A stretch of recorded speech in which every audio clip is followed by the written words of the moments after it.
Bonjour à tous, bonjour David. Bonjour Patrick, bonjour à tous. Alors on va parler un petit peu réacteur à calcaire aujourd'hui. Tout à fait. On va parler réacteur à calcaire, donc spécifique pour aquarium marin, à partir d'un certain volume, parce que pour des petits volumes, ça peut être un peu moins d'intérêt. Encore que c'est toujours intéressant pour la qualité d'eau. Là où c'est plus compliqué sur des petits volumes, c'est l'encombrement et la place que ça peut prendre, bien sûr. Absolument. Bon, cela dit, petit rappel, pourquoi un réacteur à calcaire? Alors, pourquoi un réacteur à calcaire? La finalité de la chose, c'est d'avoir des valeurs les plus stables possibles dans un aquarium marin spécifique pour des coraux. Alors, je précise, le réacteur à calcaire, qu'est-ce qu'il fait?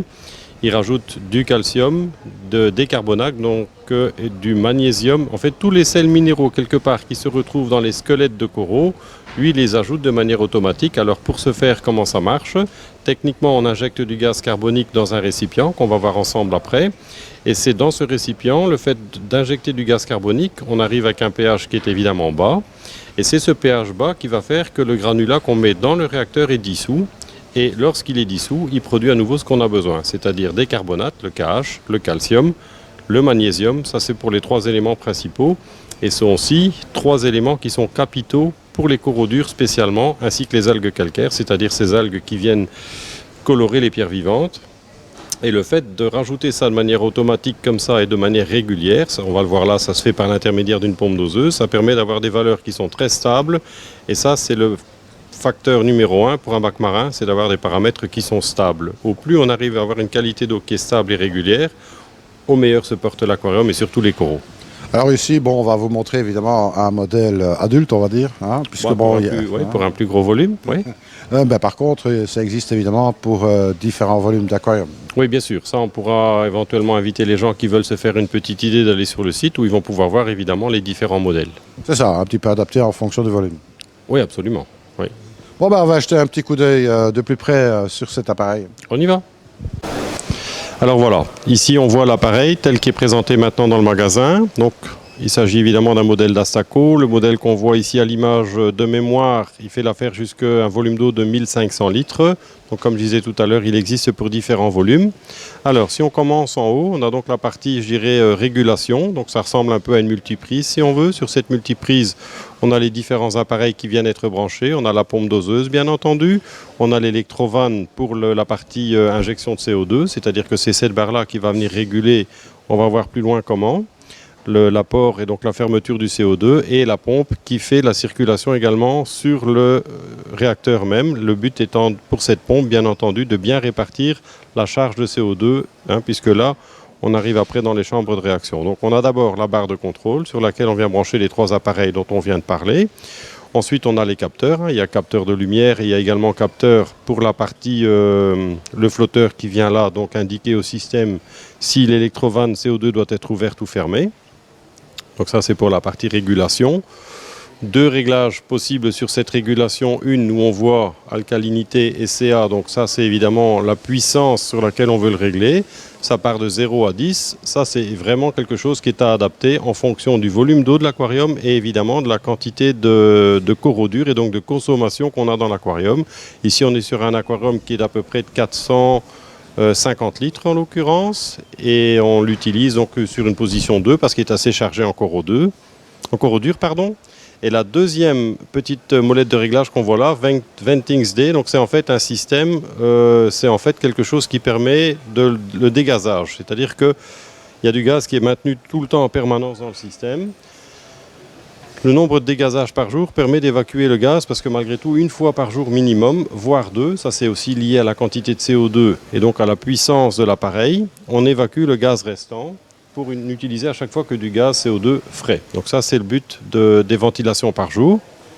Alors ensuite, quand on voit l'appareil, il est constitué de deux colonnes. La première, c'est vraiment ce qu'on appelle la chambre de réaction. C'est là où l'eau entre, donc elle est aspirée en fait, généralement on aspire dans la cuve technique, par la pompe doseuse qu'on voit là. On injecte l'eau, vous voyez, elle arrive ici, sur le réacteur CO2, on peut l'appeler comme ça. Donc sur ce réacteur, on a l'arrivée d'eau, on a l'arrivée de CO2. Les deux arrivent ici dedans, dans la chambre de réaction. Là, on voit au centre un petit flotteur. C'est ce petit flotteur qui vient donner à la barre de contrôle le niveau de CO2 qui est présent. Donc en fonction du flotteur, il ouvre ou il ferme l'électrovanne CO2. Derrière cette partie-là, on a la petite pompe PM qui fait la circulation permanente sur le réacteur, c'est-à-dire pour avoir toujours vraiment une bonne dissolution du CO2 et une bonne répartition de celui-ci. Les vannes que nous voyons là, c'est simplement pour purger le réacteur au cas où. Une fois qu'on est passé sur la chambre de réaction, on a donc une eau qui est acide, qui est très chargée en KH. On mesure un KH qui peut aller quelquefois jusqu'à 50 degrés, donc c'est très très haut. Beaucoup de calcium, beaucoup de magnésium, c'est le but évidemment. Mais pour éviter que l'on ne reparte dans l'aquarium avec une eau qui a un pH qui est trop faible, on passe sur une deuxième chambre de réaction sur laquelle là il n'y a plus de CO2 et un plus grand volume de granulats calcaires, tout simplement pour neutraliser l'acidité qui sort du premier modèle, donc de la première colonne, donc de la première chambre si je peux dire. Donc une fois qu'on est passé dans celui-ci, on sort sur la partie supérieure qu'on voit là, on vient entrer dans la deuxième. L'eau repasse au travers de tout ça, elle ressort et de là on repart soit vers l'aquarium, soit vers la décante. Voilà un petit peu pour le fonctionnement dans les grandes lignes. Alors bien sûr, il reste encore un élément, c'est la bouteille de CO2. Oui, la bouteille de CO2. Donc là évidemment ici dans le but que les gens puissent la voir, on l'a installée à côté du meuble. Évidemment que généralement le particulier aura tendance à mettre ça à un endroit où elle n'est pas visible bien entendu. Alors le système est livré avec la bouteille ou bien... Alors il y a différentes possibilités. Il y a évidemment pour que ça puisse fonctionner, il faut bien entendu du CO2. Mais on donne la possibilité, il y a des gens qui ont déjà leur bouteille de CO2. Je prends le cas des gens qui ont un autre système de réacteur à calcaire que celui-là, qui ont donc déjà le CO2. Donc ce n'est pas une obligation de prendre la bouteille de CO2. Qu'est-ce qui est important? Donc, pour que le système fonctionne, il faut évidemment une bouteille de CO2. Il faut un bon détendeur sur lequel on a un réglage qui est assez facile. Il est important d'avoir un bon anti-retour pour éviter tout risque de retour d'eau vers la bouteille de CO2 ou lorsqu'on démonte la bouteille par exemple qu'il n'y ait pas de retour d'eau possible dans le système puisque comme on peut le voir là on est évidemment sous le niveau d'eau avec la bouteille de CO2 donc l'anti-retour est une pièce importante. Ensuite on a l'électrovanne et après on arrive sur l'appareil. Donc c'est décomposé comme ça. Pour le faire marcher CO2 on en a parlé, bouteille plus détendeur sans que ce soit une obligation. De prendre les deux. Pour celui qui a déjà un bon détendeur et une bouteille, il n'est pas obligé de le reprendre, bien entendu.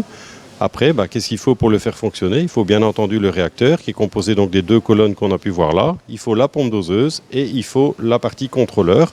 Donc tout ça, les gens peuvent retrouver sur notre site. On propose des packs complets où il y a tout ce qu'il faut et on les propose aussi en pièces indépendantes pour celui qui a déjà une partie. C'est ça. Alors voilà, donc ça c'est pour ce réacteur-là.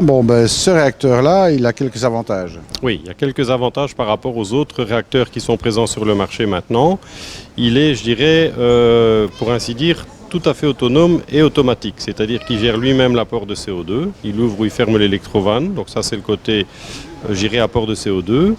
L'intérêt du système aussi, par rapport à d'autres systèmes et d'autres marques, c'est qu'il y a une alarme dessus. C'est-à-dire que par exemple, quand il n'y a plus de CO2, quand il n'y a plus de circulation en eau, quand il y a quelque chose qui ne va pas, le système, il y a une alarme qui va vous l'indiquer.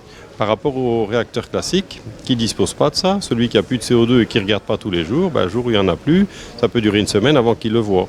Et alors on perd évidemment l'intérêt d'avoir un appareil qui donne vraiment toutes les valeurs dont on a besoin de manière stable. Donc le côté alarme est positif.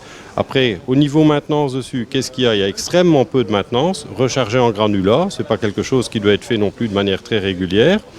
Le remplacement du tubing de la pompe doseuse, ça on conseille de faire une fois par an. Tout ce qui est tubing d'aspiration et de refoulement d'eau, généralement on dit une fois par an, ça ne représente rien en coût. Mais ça évite d'avoir des problèmes de canalisation qui sont obstrués. Et dans ce genre de cas, évidemment, lui, il se mettrait en alarme. Donc, le remplacement des quelques petits tuyaux, aspiration, refoulement, le tubing de la pompe doseuse. Et après, qu'est-ce qu'il faut faire? Simplement remplacer ou recharger la bouteille de CO2 dès que le système va commencer à sonner pour nous indiquer qu'il n'y en a plus. Ça, c'est mieux. Entre parenthèses, je vais quand même rajouter une petite chose pour le CO2 en particulier. Faites attention, on n'utilise pas n'importe quel tuyau. Non, ça c'est du tuyau spécifique, mais ça c'est prévu dans le kit. C'est ça, mais enfin, autant le préciser pour ceux qui ne voudraient pas le kit. Tout à fait, absolument. Donc ça c'est important. Après, évidemment, adapter l'appareil par rapport au volume d'eau, ça c'est aussi important. Et pour le reste, l'avantage aussi que les gens peuvent trouver maintenant, celui qui est un petit peu pas très à l'aise au niveau de l'installation, tout ça, et qui ne sait pas trop comment ça fonctionne, on en a un qui tourne en permanence dans le magasin où il peut bien voir comment ça marche, comment c'est raccordé et comment c'est réglé.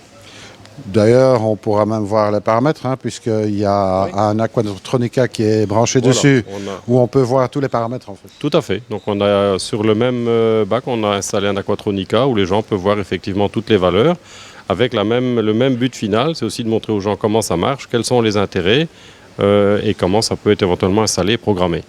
Eh ben voilà. Eh ben écoute, merci pour toutes ces informations. Avec plaisir.